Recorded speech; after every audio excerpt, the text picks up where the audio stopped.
प्यारे विद्यार्थियों नमस्कार। राजस्थान अध्यापक पात्रता परीक्षा यानी कि रीट लेवल 1 एवं लेवल 2 की तैयारी करने वाले स्पेशली हमारे राजस्थान के सभी स्टूडेंट्स का एक बार फिर से मेरी तरफ से प्यार भरा नमस्कार। साथियों, जो स्टूडेंट्स इस रीट लेवल 2 एग्जाम 2025 को देने जा रहे हैं उन सभी स्टूडेंट्स के लिए अपनी आज की क्लास काफ़ी ज़्यादा इंपॉर्टेंट है। साथियों, आपको आज की इस क्लास को बड़े ही ध्यान से एंड तक ज़रूर अटेंड करना है, क्योंकि साथियों अपनी आज की इस क्लास में मैं उन रीट लेवल 2 एग्जाम देने वाले सभी स्टूडेंट्स के लिए सामाजिक अध्ययन सब्जेक्ट के 30 क्वेश्चंस का very most important practice set आप लोगों की तैयारी के लिए अपनी आज की इस क्लास में एक बार फिर से लेकर के आया हूं। जी हां साथियों, ये सामाजिक अध्ययन यानी कि सोशल स्टडी सब्जेक्ट के वो 30 very most important objective type questions हैं जो कि आप लोगों के इस रीट लेवल 2 एग्जाम के अंदर क्वेश्चन पेपर में आपसे 100% पूछे जाएंगे। साथियों, आपको क्या करना है, आपको हर क्वेश्चन का आंसर मेरे साथ में बराबर देना है। इसके अलावा हर क्वेश्चन के आपको 4 ऑप्शन दिए गए हैं, उनमें से आपको सही ऑप्शन का सिलेक्शन करना है और उसका आंसर लगाना है। इसके अलावा आप मुझे अपने कमेंट बॉक्स में टाइप करके भी उसका आंसर जल्द से जल्द मुझे सेंड भी कर सकते हैं। तो चलिए साथियों, शुरू करते हैं आप लोगों के लिए अपनी आज की इस क्लास को। तो पहला क्वेश्चन आ रहा है साथियों आप लोगों के लिए अपनी आज की इस क्लास का। क्वेश्चन को ध्यान से पढ़ें।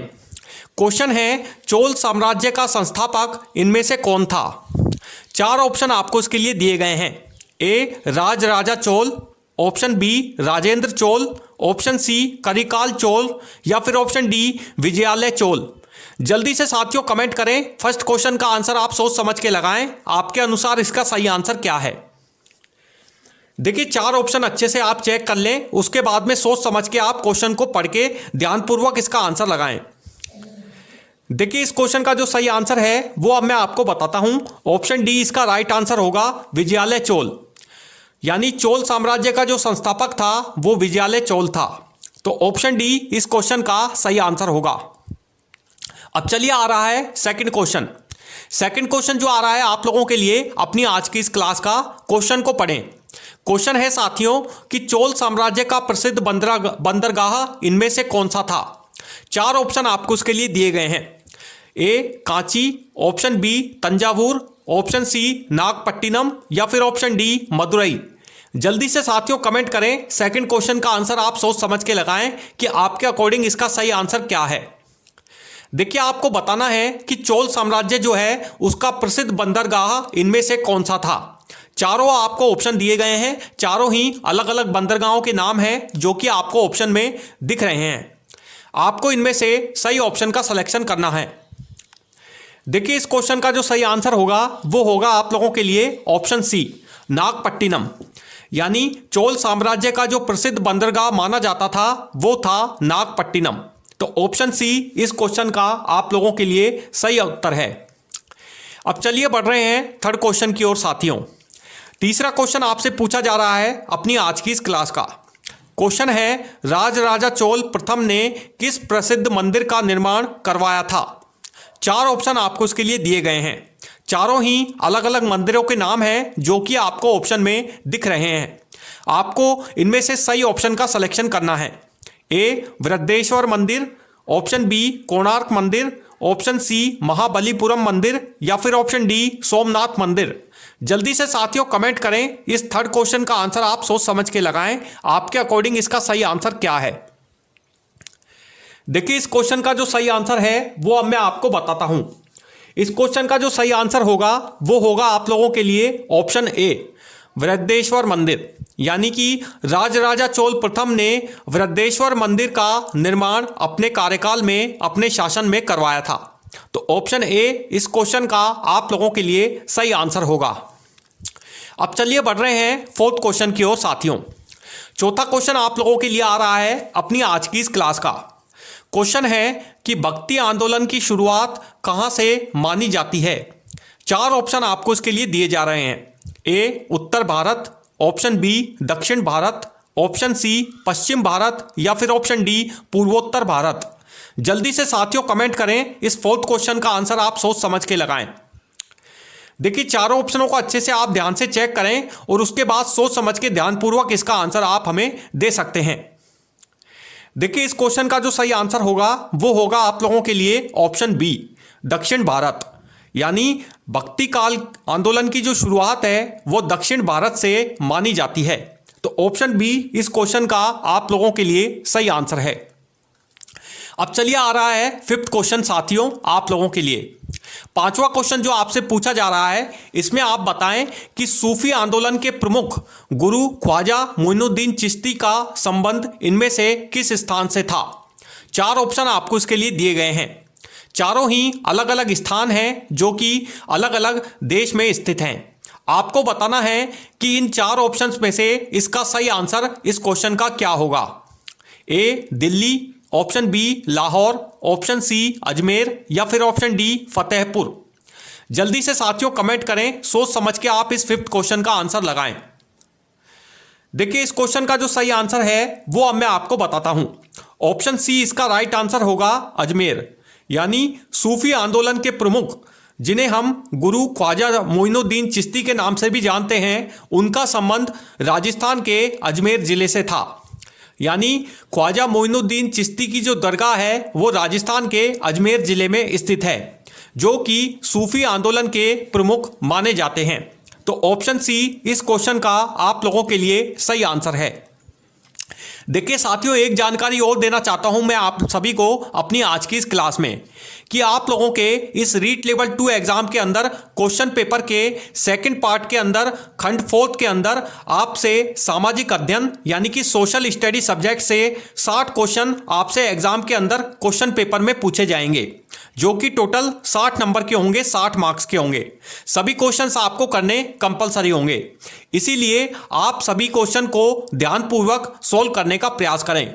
ये काफ़ी ज़्यादा मोस्ट इंपॉर्टेंट क्वेश्चंस हैं जो कि विशेषज्ञ टीचरों के द्वारा आप लोगों के लिए स्पेशली तैयार करवाए गए हैं। इसीलिए आप एंड तक इस क्लास को जरूर अटेंड करने का प्रयास करें। आप ध्यानपूर्वक इन सभी क्वेश्चंस को हल करें क्योंकि आप लोगों के लिए ये क्वेश्चंस काफ़ी ज़्यादा हेल्पफुल साबित होंगे। इसके अलावा क्वेश्चन का जो पूछने का लेवल होगा, क्वेश्चन का जो पैटर्न होगा वो सेम एज इट इज आप लोगों का इसी तरह का रहने वाला है। यानी इसी लेवल के क्वेश्चंस आपसे एग्जाम के अंदर सोशल स्टडी सब्जेक्ट से पूछे जाएंगे। तो चलिए अब आ रहा है सिक्स्थ क्वेश्चन साथियों। छठे क्वेश्चन को आप ध्यानपूर्वक पढ़ें। क्वेश्चन है चैतन्य महाप्रभु ने भक्ति आंदोलन का प्रचार किस धर्म के माध्यम से किया था। चार ऑप्शन आपको इसके लिए दिए गए हैं। चारों ही अलग अलग धर्मों के नाम हैं जो कि आपको ऑप्शन में दिख रहे हैं। आपको इनमें से सही ऑप्शन का सिलेक्शन करना है। ए शैव धर्म, ऑप्शन बी वैष्णव धर्म, ऑप्शन सी जैन धर्म या फिर ऑप्शन डी बौद्ध धर्म। जल्दी से साथियों कमेंट करें, सिक्स्थ क्वेश्चन का आंसर आप सोच समझ के लगाएं। देखिए इस क्वेश्चन का जो सही आंसर है वो है आप लोगों के लिए ऑप्शन बी वैष्णव धर्म। यानी चैतन्य महाप्रभु ने भक्ति आंदोलन का प्रचार वैष्णव धर्म के माध्यम से किया था। ऑप्शन बी इस क्वेश्चन का आप लोगों के लिए सही आंसर है। अब चलिए बढ़ रहे हैं सातवें क्वेश्चन की ओर साथियों। सातवां क्वेश्चन जो आपसे पूछा जा रहा है इसमें आप बताएं कि मुगल राजपूत संबंधों में सबसे पहले किस राजपूत राजा ने अकबर से संधि की थी। चार ऑप्शन आपको इसके लिए दिए गए हैं। चारों ही अलग अलग मुगल राजपूत राजाओं के नाम हैं जो कि आपको ऑप्शन में दिख रहे हैं, प्रदर्शित हो रहे हैं। आपको इनमें से सही ऑप्शन का सिलेक्शन करना है और उसका आंसर लगाना है। ए महाराणा प्रताप, ऑप्शन बी राजा मान सिंह, ऑप्शन सी राव मालदेव या फिर ऑप्शन डी राजा भारमल। जल्दी से साथियों कमेंट करें, इस सातवें क्वेश्चन का आंसर आप सोच समझ के लगाएं। देखिए इस क्वेश्चन का जो सही आंसर है वो अब मैं आपको बताता हूं। ऑप्शन डी इसका राइट आंसर होगा राजा भारमल। यानी मुगल राजपूत संबंधों में सबसे पहले राजा भारमल ने राजपूत राजा ने अकबर से संधि की थी। जो राजा भारमल थे वो राजपूत राजा माने जाते थे जिन्होंने अकबर के साथ संधि की थी। तो ऑप्शन डी इस क्वेश्चन का आप लोगों के लिए सही आंसर है।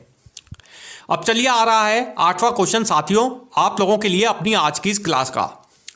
क्वेश्चन है मुगल काल में अकबर ने किस प्रशासनिक प्रणाली को लागू किया था। चार ऑप्शन आपको इसके लिए एक बार फिर से दिए गए हैं। ए डाक प्रणाली, ऑप्शन बी मनसबदारी प्रणाली, ऑप्शन सी इक्ता प्रणाली या फिर ऑप्शन डी जागीरदारी प्रणाली। जल्दी से साथियों कमेंट करें, 8वें क्वेश्चन का आंसर आप सोच समझ के लगाएं। देखिए अच्छे से एक बार फिर से आप क्वेश्चन को पुनः पढ़ सकते हैं। यदि अगर आपको क्वेश्चन को पढ़ने में किसी प्रकार की कोई परेशानी है तो आप क्वेश्चन को अच्छे से भलीभांति पढ़ सकते हैं और उसके बाद में चारों ऑप्शनों को अच्छे से ध्यानपूर्वक चेक करके उसका सही आंसर आप लगा सकते हैं। देखिए इस क्वेश्चन का जो अब सही आंसर है वो अब मैं आपको बताता हूं। ऑप्शन बी इसका राइट आंसर है मनसबदारी प्रणाली, यानी मुगल काल में अकबर ने मनसबदारी प्रणाली प्रशासनिक प्रणाली को लागू किया था। तो ऑप्शन बी इस क्वेश्चन का आप लोगों के लिए सही आंसर है। अब चलिए आ रहा है नवा क्वेश्चन साथियों आप लोगों के लिए अपनी आज की इस क्लास का। क्वेश्चन आपसे पूछा जा रहा है कि मुगल बादशाह शाहजहां ने किस इमारत का निर्माण करवाया था। 4 ऑप्शन आपको इसके लिए दिए गए हैं। चारों ही अलग अलग इमारतों के नाम हैं जो कि आपको ऑप्शन में प्रदर्शित हो रही हैं। आपको इनमें से सही ऑप्शन का सिलेक्शन करना है। ए Qutub Minar, option B Lal Qila, option C Taj Mahal या फिर ऑप्शन डी अजीमोद्दौला महल। जल्दी से साथियों कमेंट करें, इस नवे क्वेश्चन का आंसर आप सोच समझ के लगाएं।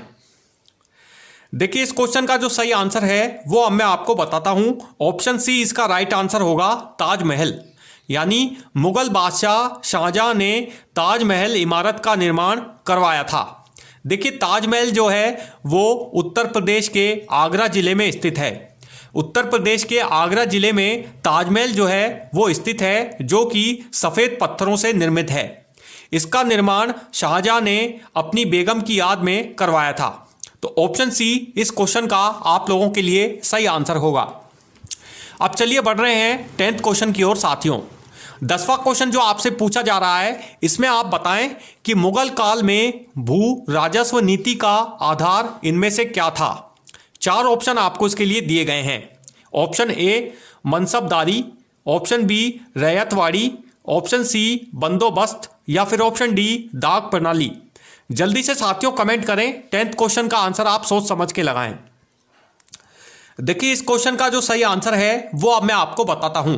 ऑप्शन सी इसका राइट आंसर होगा बंदोबस्त, यानी मुगल काल में भू राजस्व नीति का जो आधार था वो बंदोबस्त था। तो ऑप्शन सी आप लोगों के लिए इस 10th क्वेश्चन का सही आंसर होगा। अब चलिए बढ़ रहे हैं 11th क्वेश्चन की ओर साथियों। 11th क्वेश्चन जो आ रहा है आप लोगों के लिए अपनी आज की इस क्लास का। क्वेश्चन है मुगल प्रशासन में वकील का पद किससे संबंधित था।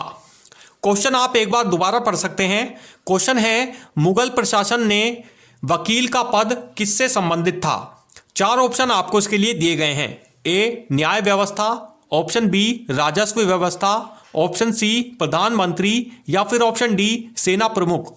जल्दी से साथियों कमेंट करें, 11th क्वेश्चन का आंसर आप सोच समझ के लगाएं। देखिए इस क्वेश्चन का जो सही आंसर है वो अब मैं आपको बताता हूं। ऑप्शन सी इसका राइट आंसर है प्रधानमंत्री, यानी मुगल प्रशासन में वकील का जो पद था वो प्रधानमंत्री से संबंधित था, प्रधानमंत्री से रिलेटेड था। तो ऑप्शन सी इस क्वेश्चन का आप लोगों के लिए सही आंसर है। अब चलिए बढ़ रहे हैं 12वें क्वेश्चन की ओर साथियों। 12वां क्वेश्चन जो आ रहा है आप लोगों के लिए आज की इस क्लास का। क्वेश्चन है मुगल साम्राज्य में दीवाने आम किसके लिए प्रयोग किया जाता था। 4 ऑप्शन आपको इसके लिए दिए गए हैं एक बार फिर से। ए दरबार, ऑप्शन बी वित्तीय बैठक, ऑप्शन सी सेना की बैठक या फिर ऑप्शन डी व्यापारिक बैठक। जल्दी से साथियों कमेंट करें, सोच समझ के आप इस 12th क्वेश्चन का आंसर लगाएं कि इन 4 ऑप्शंस में से आपके अकॉर्डिंग इसका सही आंसर क्या होना चाहिए। देखिए इस क्वेश्चन का जो सही आंसर है वो अब मैं आपको बताता हूं। ऑप्शन ए इसका राइट आंसर है दरबार, यानी मुगल साम्राज्य में दीवाने आम जो है वो दरबार के लिए प्रयोग किया जाता था। दीवाने आम जो है वो शब्द दरबार के लिए उपयुक्त था, यानी दरबार को मुगल साम्राज्य के समय में शासनकाल में दीवाने आम कहा जाता था। तो ऑप्शन ए इस क्वेश्चन का आप लोगों के लिए सही आंसर होगा। अब चलिए बढ़ रहे हैं 13वें क्वेश्चन की ओर साथियों। 13 क्वेश्चन जो आपसे पूछा जा रहा है आज की इस क्लास का, इस क्वेश्चन को बड़े ही ध्यान से आप पढ़ें। क्वेश्चन है साथियों आप लोगों के लिए कि मध्यकालीन भारत की अर्थव्यवस्था का प्रमुख आधार इनमें से क्या था। 4 ऑप्शन आपको इसके लिए दिए गए हैं। ए व्यापार, ऑप्शन बी कृषि, ऑप्शन सी उद्योग या फिर ऑप्शन डी दस्तकारी। जल्दी से साथियों कमेंट करें। इस 13th क्वेश्चन का आंसर आप सोच समझ के लगाएं। आपके अकॉर्डिंग इसका सही आंसर क्या है। देखिए इस क्वेश्चन का जो सही आंसर होगा वो मैं अब आपको बताता हूं। ऑप्शन बी इसका राइट आंसर है कृषि, यानी मध्यकालीन भारत की अर्थव्यवस्था का जो प्रमुख आधार माना जाता था वो था कृषि। तो ऑप्शन बी इस क्वेश्चन का आप लोगों के लिए सही आंसर है। अब चलिए आ रहा है 14वां क्वेश्चन। 14वां क्वेश्चन जो आ रहा है आप लोगों के लिए, इस क्वेश्चन को आप पढ़ें। 14वां क्वेश्चन आपसे पूछा जा रहा है कि फतेहपुर सीकरी का निर्माण किसने करवाया था। 4 ऑप्शन आपको इसके लिए दिए गए हैं। चारों ही अलग अलग शासकों के नाम हैं जो कि अलग अलग राज्यों से संबंधित हैं। अलग अलग राज्यों में इनका शासन था। आपको बताना है कि इनमें से वह कौन सा शासक था, कौन सा राजा था जिसने कि फतेहपुर सीकरी का निर्माण करवाया था। Option A Babur, option B Akbar, option C Jahangir या फिर ऑप्शन डी शाहजहां। जल्दी से साथियों कमेंट करें। 14वें क्वेश्चन का आंसर आप सोच समझ के लगाएं। देखिए इस क्वेश्चन का जो सही आंसर है वो अब मैं आपको बताता हूं। ऑप्शन बी इसका राइट आंसर होगा अकबर, यानी फतेहपुर सीकरी का जो निर्माण है वो अकबर राजा ने करवाया था। तो ऑप्शन बी इस क्वेश्चन का आप लोगों के लिए सही आंसर होगा। अब चलिए आ रहा है 15वां क्वेश्चन। 15वां क्वेश्चन जो आ रहा है आप लोगों के लिए, इस क्वेश्चन में आप बताएं साथियों कि मुगल काल में स्थापत्य कला में सबसे अधिक प्रयोग किस सामग्री का हुआ था। एक बार क्वेश्चन दोबारा पढ़ सकते हैं आप। क्वेश्चन है कि मुगल काल में स्थापत्य कला में सबसे अधिक प्रयोग किस सामग्री का हुआ था। ए संगमरमर, ऑप्शन बी चूना, ऑप्शन सी लकड़ी या फिर ऑप्शन डी ईंट। जल्दी से साथियों कमेंट करें। इस 15th क्वेश्चन का आंसर आप सोच समझ के लगाएं। देखिए इस क्वेश्चन का जो सही आंसर है वो है अब आप लोगों के लिए ऑप्शन ए संगमरमर, यानी मुगल काल में स्थापत्य कला में जो सबसे अधिक प्रयोग सामग्री का हुआ था वो था संगमरमर। संगमरमर के पत्थर का उपयोग सबसे अधिक मुगल काल में स्थापत्य कला में सबसे अधिक किया गया था। तो ऑप्शन ए इस क्वेश्चन का आप लोगों के लिए सही आंसर है। अब चलिए बढ़ रहे हैं 16वें क्वेश्चन की ओर साथियों। 16वां क्वेश्चन जो आपसे पूछा जा रहा है, इसके अंदर आप बताएं कि भक्ति आंदोलन के संत कबीर का जन्म इनमें से कहां हुआ था। 4 ऑप्शन आपको इसके लिए दिए गए हैं। A Kashi, option B Maghar, option C Amethi या फिर ऑप्शन डी पटना। जल्दी से साथियों कमेंट करें। 16वें क्वेश्चन का आंसर आप इनमें से सोच समझ के लगाएं। आपके अकॉर्डिंग इन 4 ऑप्शंस में से इसका सही आंसर क्या है। देखिए इस क्वेश्चन का जो सही आंसर है वो है आप लोगों के लिए ऑप्शन ए काशी, यानी भक्ति आंदोलन के संत कबीर का जन्म काशी में हुआ था। तो ऑप्शन ए इस क्वेश्चन का आप लोगों के लिए सही आंसर होगा। अब चलिए आ रहा है 17वां क्वेश्चन साथियों। 17वां क्वेश्चन जो आ रहा है आप लोगों के लिए अपनी आज की इस क्लास का, इस क्वेश्चन को आप ध्यान से पढ़ें। क्वेश्चन है सूफी संत निजामुद्दीन औलिया किस सूफी सिलसिले से संबंधित थे। क्वेश्चन आप एक बार दोबारा पढ़ सकते हैं यदि अगर आपको क्वेश्चन समझ में नहीं आए तो। क्वेश्चन है साथियों कि सूफी संत निजामुद्दीन औलिया किस सूफी सिलसिले से संबंधित थे। 4 ऑप्शन आपको इसके लिए एक बार फिर से दिए गए हैं। A Chishti, option B Suhrawardi, option C Qadri या फिर ऑप्शन डी नक्शबंदी। जल्दी से साथियों कमेंट करें। इस 17वें क्वेश्चन का आंसर आप लगाएं। देखिए इस क्वेश्चन का जो अब सही आंसर है वो मैं आपको बताता हूं। ऑप्शन ए इसका राइट आंसर होगा चिश्ती, यानी सूफी संत निजामुद्दीन औलिया चिश्ती सूफी सिलसिले से संबंधित थे। तो ऑप्शन ए इस क्वेश्चन का आप लोगों के लिए राइट आंसर है। अब चलिए आ रहा है 18वां क्वेश्चन। 18वां क्वेश्चन जो आपसे पूछा जाएगा अपनी आज की इस क्लास में, क्वेश्चन है साथियों कि मध्यकालीन भारत में किस बंदरगाह में सबसे अधिक व्यापार होता था। 4 ऑप्शन आपको इसके लिए दिए गए हैं। A Kutch, option B Calicut, option C Machilipatnam या फिर ऑप्शन डी नागपट्टिनम। जल्दी से साथियों कमेंट करें, इस 18वें क्वेश्चन का आंसर आप सोच समझ के लगाएं। देखिए जो चारों ऑप्शन हैं ये चारों ही अलग अलग बंदरगाहों के नाम हैं जो कि भारत राज्य के अलग अलग राज्यों में स्थित हैं। आपको बताना है कि इनमें से मध्यकालीन भारत में किस बंदरगाह से सबसे अधिक व्यापार होता था। देखिए इस क्वेश्चन का जो सही आंसर है वो मैं अब आपको बताता हूं। ऑप्शन बी इसका राइट आंसर है कालीकट, यानी कि कालीकट बंदरगाह से मध्यकालीन भारत में सबसे अधिक व्यापार किया जाता था। तो ऑप्शन बी इस क्वेश्चन का आप लोगों के लिए सही आंसर होगा। अब चलिए बढ़ रहे हैं 19वें क्वेश्चन की ओर साथियों। 19वां क्वेश्चन आप लोगों के लिए आ रहा है, इस क्वेश्चन को आप ध्यान से पढ़ें। क्वेश्चन है मुगल काल में सबसे प्रभावशाली अमीर का पद इनमें से क्या था। क्वेश्चन आप दोबारा एक बार पुनः पढ़ सकते हैं। क्वेश्चन है मुगल काल में सबसे प्रभावशाली अमीर का क्या पद था। 4 ऑप्शन आपको इसके लिए दिए गए हैं। ए वजीर, ऑप्शन बी मीर बख्शी, ऑप्शन सी दीवान या फिर ऑप्शन डी काजी।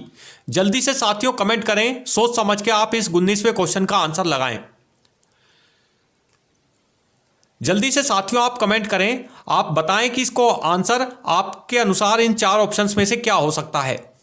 देखिए ये क्वेश्चन आपसे इस तरह से भी एग्जाम के अंदर पूछा जा सकता है कि मुगल काल में सबसे प्रभावशाली अमीर को इनमें से क्या पद दिया गया था या फिर उनको किस पद के नाम से जाना जाता है।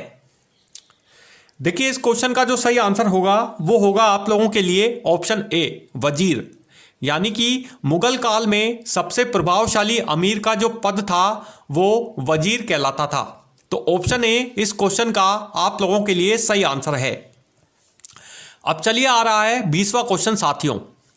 20वां क्वेश्चन आपसे पूछा जा रहा है, इसमें आप बताएं कि मुगल साम्राज्य में सेना का प्रमुख कौन होता था। 4 ऑप्शन आपको इसके लिए दिए गए हैं। ए बादशाह, ऑप्शन बी मीर बख्शी, ऑप्शन सी दीवान या फिर ऑप्शन डी कोतवाल। जल्दी से साथियों कमेंट करें, 20वें क्वेश्चन का आंसर आप सोच समझ के लगाएं। देखिए इस क्वेश्चन का जो सही आंसर है वो मैं अब आपको बताता हूं। ऑप्शन बी इसका राइट आंसर होगा मीर बख्शी, यानी मुगल साम्राज्य में सेना का जो प्रमुख है वो मीर बख्शी होता था। तो ऑप्शन बी इस क्वेश्चन का सही आंसर होगा। चलिए अब आ रहा है 21वां क्वेश्चन साथियों। अगला क्वेश्चन आप लोगों के लिए है, ताजमहल का निर्माण पूरा होने में कितने वर्ष लगे थे। आपके लिए 4 ऑप्शन इसके लिए दिए गए हैं। चारों ही ऑप्शनों में अलग अलग वर्षों की संख्या आपको दी गई है जो कि आपको प्रदर्शित हो रही है। आपको बताना है कि इनमें से ताजमहल का निर्माण कंप्लीट होने में कितने वर्ष लगे थे। ए 15 वर्ष, ऑप्शन बी 18 वर्ष, ऑप्शन सी 22 वर्ष या फिर ऑप्शन डी 25 वर्ष। जल्दी से साथियों कमेंट करें, 21वें क्वेश्चन का आंसर आप लगाएं। देखिए इस क्वेश्चन का जो सही आंसर है वो मैं अब आपको बताता हूं। ऑप्शन सी इसका राइट आंसर हो है 22 वर्ष, यानी कि ताजमहल का निर्माण कंप्लीट होने में लगभग 22 वर्ष का समय लगा था। तो ऑप्शन सी इस क्वेश्चन का आप लोगों के लिए सही आंसर है 22 वर्ष। अब चलिए आ रहा है 22वां क्वेश्चन। 22वां क्वेश्चन जो आपसे पूछा जाएगा, इसमें आप बताएं साथियों कि सूफी संतों का मुख्य लक्ष्य इनमें से क्या था। ए शक्ति प्राप्त करना, ऑप्शन बी आध्यात्मिक एकता, ऑप्शन सी व्यापार या फिर ऑप्शन डी धार्मिक विवाद। जल्दी से साथियों कमेंट करें, 22वें क्वेश्चन का आंसर आप सोच समझ के लगाएं। देखिए इस क्वेश्चन का जो सही आंसर होगा वो मैं अब आपको बताता हूं। ऑप्शन बी इसका राइट आंसर है आध्यात्मिक एकता, यानी सूफी संतों का जो मुख्य लक्ष्य था वो था आप लोगों के लिए आध्यात्मिक एकता। तो ऑप्शन बी आप लोगों के लिए इस क्वेश्चन का सही आंसर है। अब चलिए बढ़ रहे हैं 23वें क्वेश्चन की ओर साथियों। 23वां क्वेश्चन जो आपसे पूछा जा रहा है, इसमें आप बताएं कि भक्ति संत तुलसीदास ने किस ग्रंथ की रचना इनमें से की थी। 4 ऑप्शन आपको इसके लिए दिए गए हैं। चारों ही अलग अलग ग्रंथों के नाम हैं जो कि आपको ऑप्शन में दिखाई दे रहे हैं। आपको बताना है कि इनमें से भक्ति संत तुलसीदास ने किस ग्रंथ की रचना की थी। Option A Ramcharitmanas, option B Gita, option C Mahabharat या फिर ऑप्शन डी उपनिषद। जल्दी से साथियों कमेंट करें, 23वें क्वेश्चन का आंसर आप लगाएं। देखिए इस क्वेश्चन का जो सही आंसर है वो मैं आपको बताता हूं। ऑप्शन ए इसका राइट आंसर है रामचरितमानस। यानी भक्ति संत तुलसीदास ने रामचरितमानस नामक ग्रंथ की रचना की थी। तुलसीदास को रामचरितमानस नामक ग्रंथ की रचना का रचनाकार माना जाता है। तो ऑप्शन ए इस क्वेश्चन का आप लोगों के लिए सही आंसर है। अब चलिए बढ़ रहे हैं 24वें क्वेश्चन की ओर साथियों। 24वां क्वेश्चन आपसे पूछा जा रहा है, इसके अंदर आप बताएं कि मध्यकालीन स्थापत्य में चार बाग शैली का प्रारंभ किसने किया था। A Babur, option B Humayun, option C Akbar या फिर ऑप्शन डी जहांगीर। जल्दी से साथियों कमेंट करें। 24वें क्वेश्चन का आंसर आप सोच समझ के लगाएं।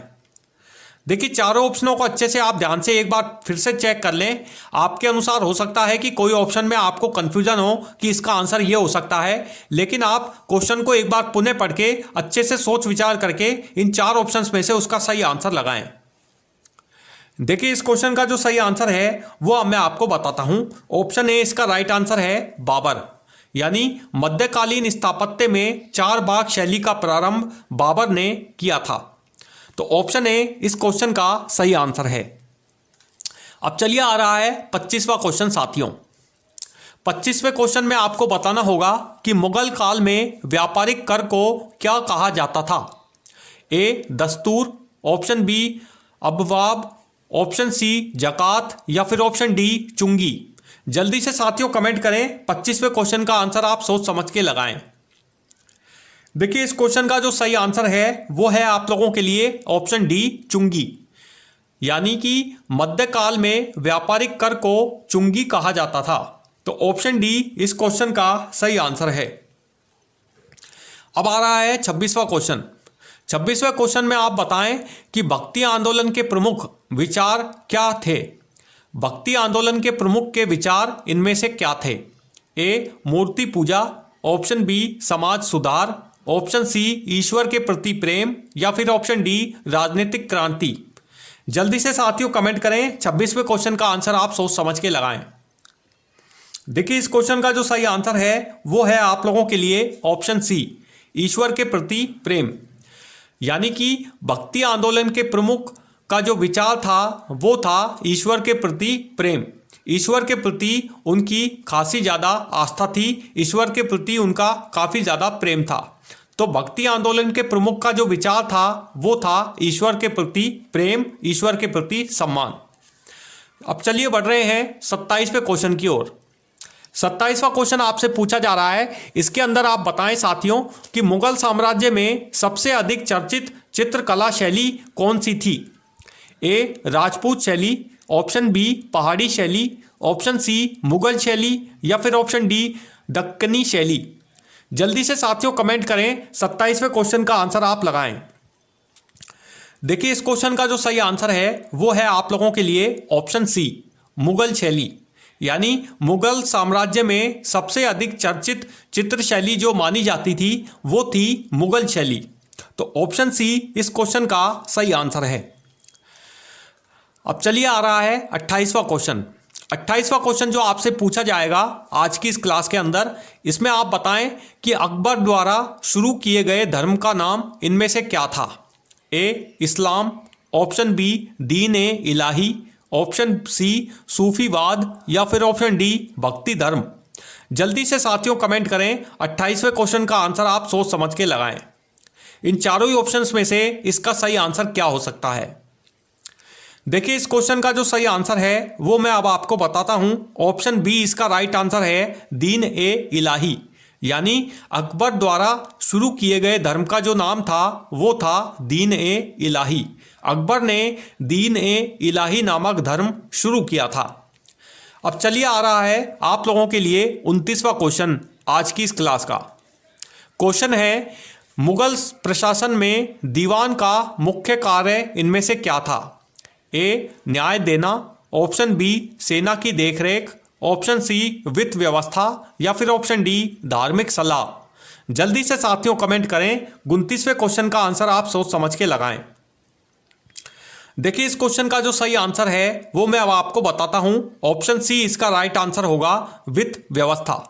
यानी मुगल प्रशासन में दीवान का जो मुख्य काम माना जाता था वो था वित्त व्यवस्था। मुगल प्रशासन में दीवान जो थे वो वित्त व्यवस्था का कार्य करते थे। तो दीवान का जो मुख्य कार्य था वो वित्त की व्यवस्था करना उस समय होता था। तो ऑप्शन सी इस क्वेश्चन का सही आंसर है। अब चलिए आ रहा है साथियों लास्ट और अंतिम क्वेश्चन आप लोगों के लिए अपनी आज की इस क्लास का। क्वेश्चन है आप लोगों को इसमें बताना है कि मुगल काल में सबसे प्रभावशाली व्यापारिक समुदाय इनमें से कौन सा था। ए बनिए, ऑप्शन बी मराठे, ऑप्शन सी राजपूत या फिर ऑप्शन डी सूफी। जल्दी से साथियों कमेंट करें, इस लास्ट क्वेश्चन का आंसर आप सोच समझ के लगाएं। आपके अकॉर्डिंग इसका सही आंसर क्या होना चाहिए। देखिए इस क्वेश्चन का जो सही आंसर है वो अब मैं आपको बताता हूं। ऑप्शन ए इसका राइट आंसर होगा बनिए, यानी कि मुगल काल में सबसे प्रभावशाली व्यापारिक समुदाय जो माना जाता था वो थे बनिए। तो ऑप्शन ए इस क्वेश्चन का आप लोगों के लिए सही आंसर है।